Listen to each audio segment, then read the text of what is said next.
Shalom, everyone, and welcome to today's Israel Update. I'm Joseph Good from Houston, Texas, and I have with me Gila Trebich from Jerusalem and Roy Shaposhnik from Israel, also, who is the head of the Barak Brigade Association and deputy commander of the Reserve Barak Brigade. And we're going to discuss very important developments that have come up in the last few days since our last update. So we've got a lot to talk about. So let me go ahead and bring them in. And Roy, there's so much big news. Where do you want to start? I think, first of all, shalom, everybody. Good to see you again. I think we can definitely start with, I believe it's considered to be the biggest news now. It's what's going on in the south part of Israel. And that's mainly our government is right now sitting around the table and taking in their consideration about the next steps of what they are going to do in Gaza. That is on the back of the fact that Hamas withdraw from all the negotiation that was over there between Israel and Hamas, even though they have reached into those decisions and agreements that they are going to release 10 live hostages and 10 dead hostages. Hamas, from his own reasons, literally said that he is cutting out. They started this very ugly propaganda about hunger and starving the people in Gaza, which we have talked about it in our previous session, and we've mentioned that it's pure propaganda. There is plenty of food in Gaza. Right now, the Israeli government is about to get a decision that they are going to dive deeper into certain areas in Gaza that we have never attacked before. If you all remember, we have showed in the past the map that clearly indicating the area, the parameter area between Israel and Gaza Strip, the area that is nearby the sea, Gaza City, Gaza main city, El Muasi area.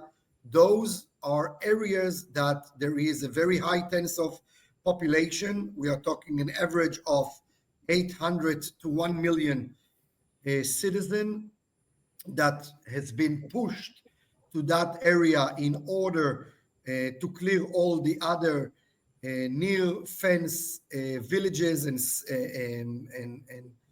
refugee camps, which Israel took over and cleaned it up. We are about to get a decision that the Israel army, the IDF, will have to go inside and to put even more pressure on Hamas. It is not an easy decision that needs to be made. The casualties, the estimated casualties on both sides are extremely high. And it's just, for me, it's shocking. It's not only that Hamas is using the 50 hostages that he kidnapped on the 7th of October. Hamas is also using the 2 million citizens out of his own people, his own name, he's trying to use them as a human shield in order to protect themselves. It's not easy to us. It's very, very difficult. It's giving us a lot of questions regarding values, questions about what is right and right is wrong. And obviously, it puts us in a very difficult situation, mainly under the fact that we really wanted to end this war. We really saw that we are entering into this agreement. And it seems to us that Hamas is actually preferring to have this situation and this condition and throwing the blame out on Israel. Now, let me ask a question, or actually two questions. One is, first question is, why doesn't Israel just withdraw? Why doesn't Israel just say, okay, we're finished? I mean, I know the answer, but if you can answer that, why can't you Fill do out. that? Well, I completely agree with this question. There are a couple of challenges that Israel is facing, and I will give it to you straightforward. I mean, Hamas is keep on saying that if Israel will announce that it's the end of the war, then they will release all the hostages. So I'm going to give you a news flash. Israel agreed to that. And then Hamas came and said, okay, but we want an American's guarantees. The Americans gave those guarantees. And then Hamas said, okay, but now we want also foreign money to rebuild Gaza. Qatar, Saudi Arabia has allowed that as well. And then Hamas said, but now we want to get the promise or the guarantee that we can keep on ruling Hamas itself, Gaza itself. Joe, no matter how you look at it, Yeah, it seems like even if you will hand it over to them the moon, they will still try and get eager to get something more than that. Now, right. personally, I believe that the decision makers of Hamas, at the end of the day, are not really sitting in the tunnels of Gaza, hiding from the army. That's the military force of Hamas. The leadership of Hamas sits in a very fancy hotels in Qatar, lives a very fancy life. They don't have any short of food or any kind of beverage. And at the end of the day, it's very easy for them to keep on giving requests and demands without really understanding what goes on with their people in Gaza Or caring. or caring. Absolutely. Yeah. And Yeah. and Israel is respecting the U.S. Wishes and not trying to hurt the leaders in Qatar, because we could Correct. do it. We You can know, do if it Israel, really. Israel could take out Hania in the middle of Tehran. Surely they could take out the leaders of Hamas in Qatar. Absolutely. Yeah. And then you also have the hostage situation. Yeah. Well, As long as there is a chance of getting the hostages, you can't leave them there. You have Right. to Keep do. trying. Keep trying. Keep trying. Yeah. I have to share with you a very sad message that I read yesterday. I saw it yesterday, written by the mother of Matan Engrest, who wrote a message, and she said, I will not keep my mouth shut. I will fight for my kid. I will not get a second Ron Arad.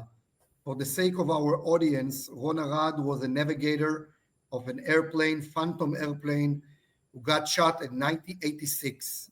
The pilot was rescued. Ron Arad was kidnapped. And everybody told the family, specifically to Tammy Arad, the wife of Ron Arad, don't talk, don't make a noise, keep it low. We will bring him home. So from 1986 today, it's been a while, and Tammy Arad replied to the mother of Matan yesterday on Facebook, and she wrote back and she said, don't keep quiet. Make your voice out loud. Make everybody hear that your son is there and he's alive, and bring your boy back home. And I have to tell you that that message influenced me personally quite a lot. And I believe that what those families are going through is worse than hell. And the fact that Hamas is playing psychology warfare with us and releasing pictures and footage Yeah. of the hostages over there, when you see only skeleton, you don't see a human being. You see a skeleton. And you know what the most terrifying thing for me was when they showed the video of one of the hostages, Yes. and the hand that handed over to him the food was a very healthy hand. So you cannot tell me that there is any kind of starvation in Gaza once the hand that feeds our hostage is a very well stable, good shaped hand that gives food to the skeleton that was there. And Yeah. this propaganda in the world needs to wake up. There is no starving people in Gaza. I said it last time. I will repeat it again. The world needs to wake up. The world needs to understand that they are playing in a Hamas puppet show, and they are all people part that are just passing on the message, which is a completely fake news. Yeah, I understand that President Trump that he wept when he saw the video, and that basically he said, number one, Hamas has no interest in negotiating. Number two, uh, that Israel has to do whatever it has to do, and he's not going to make that decision. Of course, it's your decision to make, not ours. Correct. But he publicly stated that, and that's important. And now there's talk about Israel's going to annex all of Gaza. What's the clarity on that? Gila, do you want to share some information about that? Well, Israel is going to go into Gaza. Roy told us that there's still Gaza City apparently is well and thriving. There are markets open, there are cafes open, everything is real good. And although the IDF had already been in the Gaza City a couple of times, we retreated.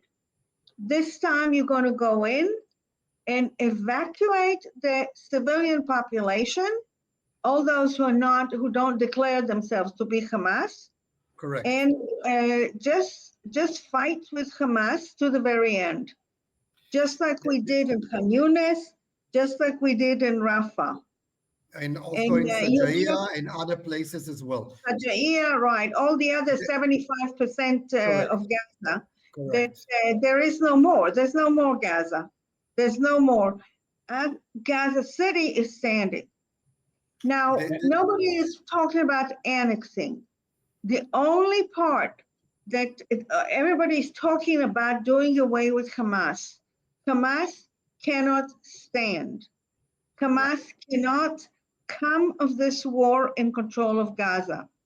That is not a possibility. That's the end of Israel in the whole Middle East, because the whole Middle East is looking and saying, all we need to do is take 50 hostages, and Israel is on its knees. We can't allow this to happen. It's a no. So the plan is to create a perimeter, DMS,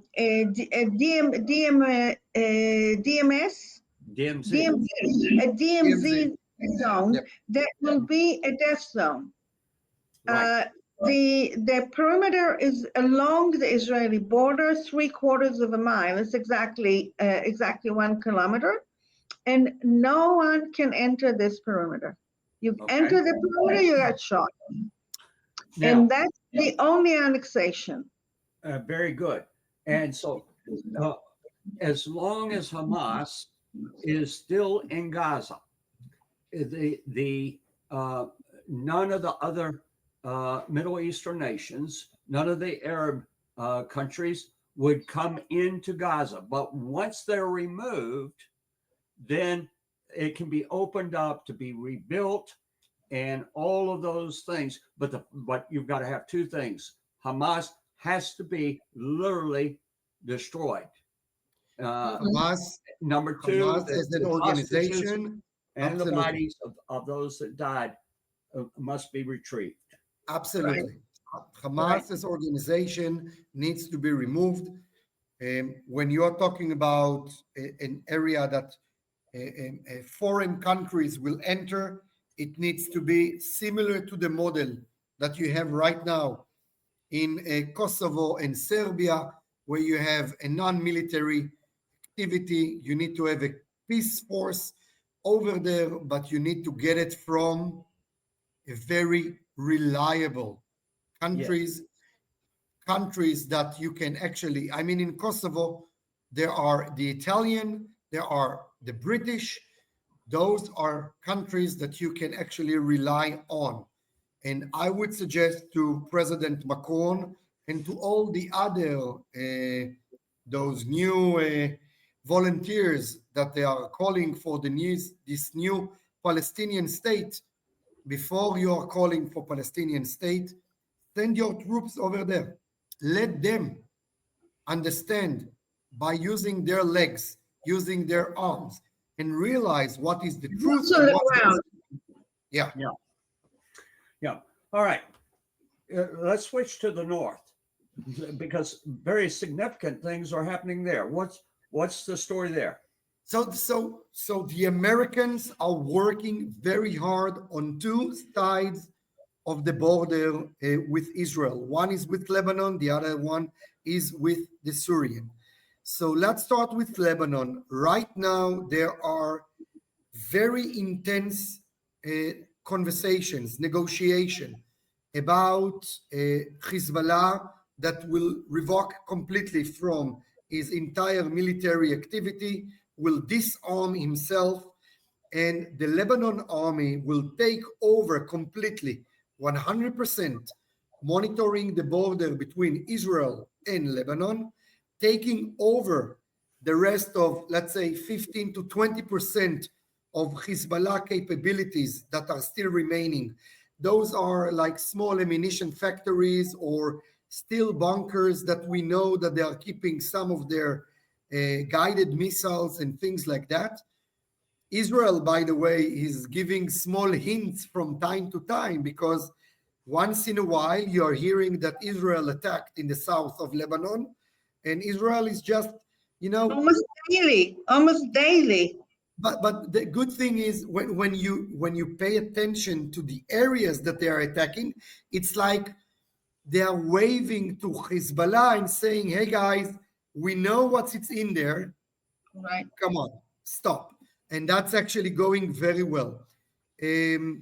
President Trump is working very hard to close this and to make sure that Israel will withdraw from the 6 checkpoints that we are inside of Lebanon.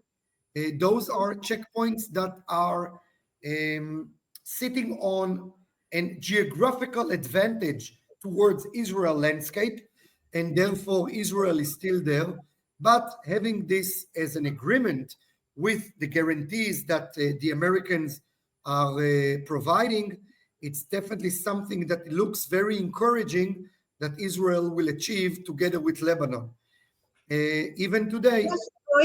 Just to strengthen and to reiterate, Lebanon is a very difficult country.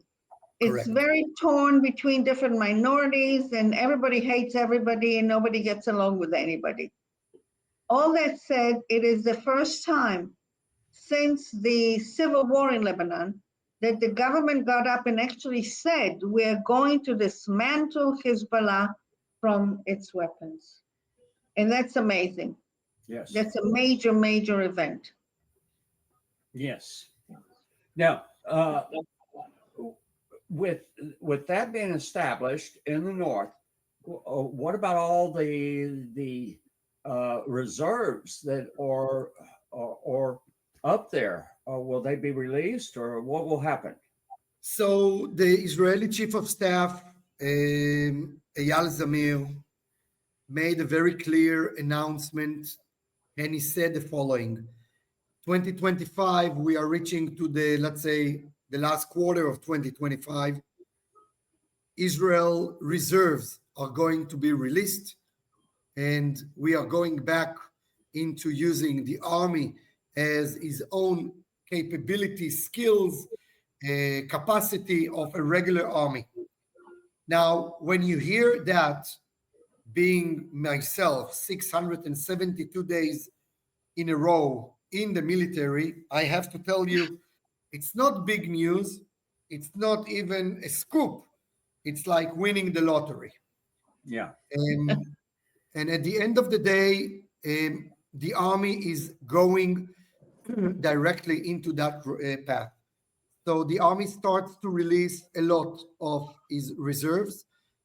Up in the north, the army is starting to prepare that by Rosh Hashanah, the Jewish New Year, there will be no reserves in the north part of Israel, which Wow. immediately affect us on the 188 Brigade, because that means that we, as being declared as the Northern Brigade of Israel, we are going to move from Gaza and actually to replace the reserves over there.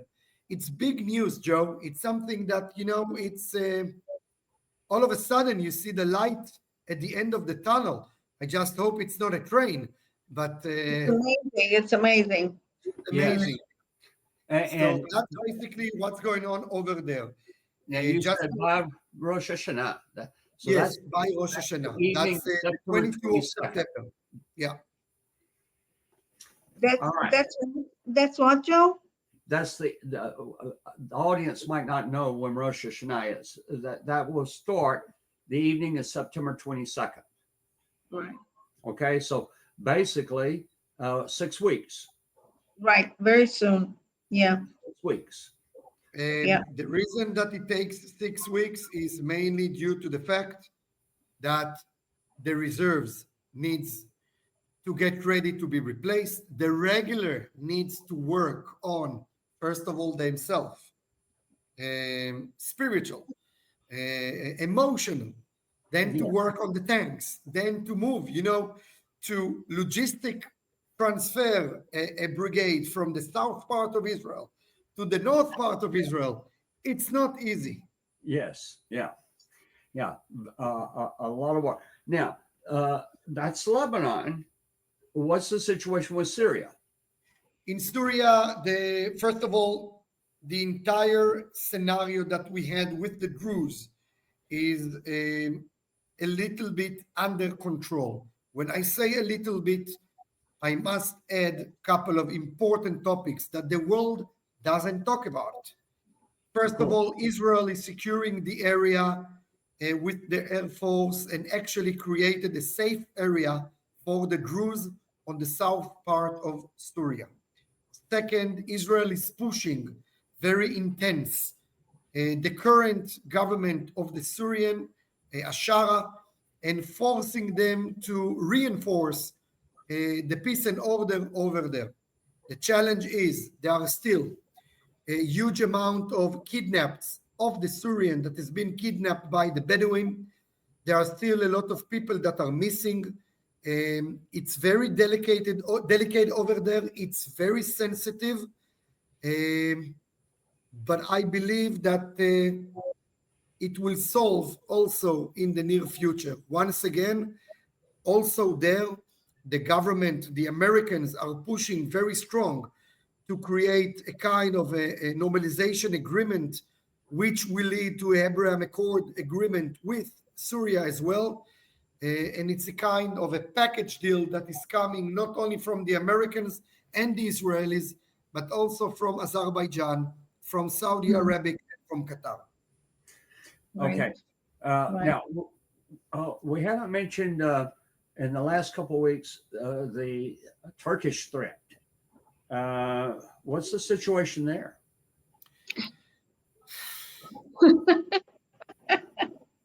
Caught you by surprise on that one. I'm sorry. No. Israel's a paradise. What can I tell you? Yeah, not easy and not simple at all.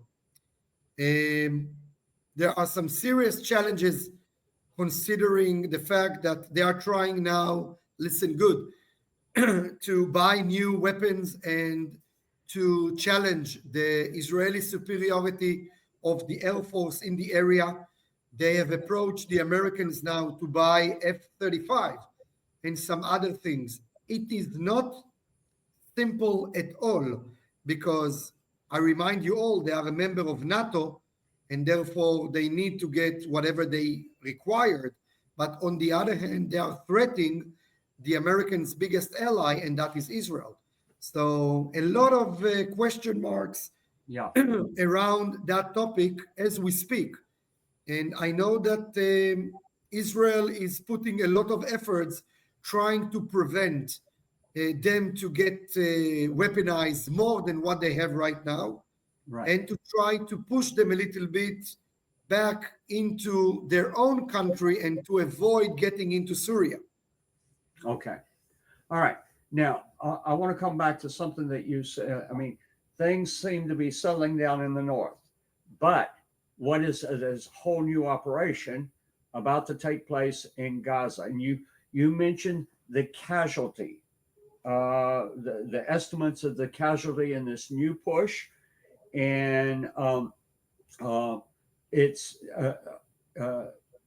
this is where the David Fund comes in. This is where the soldiers, the boots on the ground, that we are trying to raise the money to keep them equipped to be as safe as possible in a very dangerous situation. And I am going to, after this, we finish this program, I'm going to be heading to the bank, and I'm sending today $3,500 that came in from donations. Now, the way this works is I Thank you. send the money, I wire the money, and it goes directly to the Barak Brigade Association. And that money, the association purchases the equipment that they need. And so I wanted you to understand how the money that is donated, what happens with it. There is zero overhead. There is not anyone that has to keep books or anything. Every dollar that is given goes towards bulletproof vests, helmets, and so forth. I just want to add to that, Joe, your support and your donation literally saves our soldiers' life.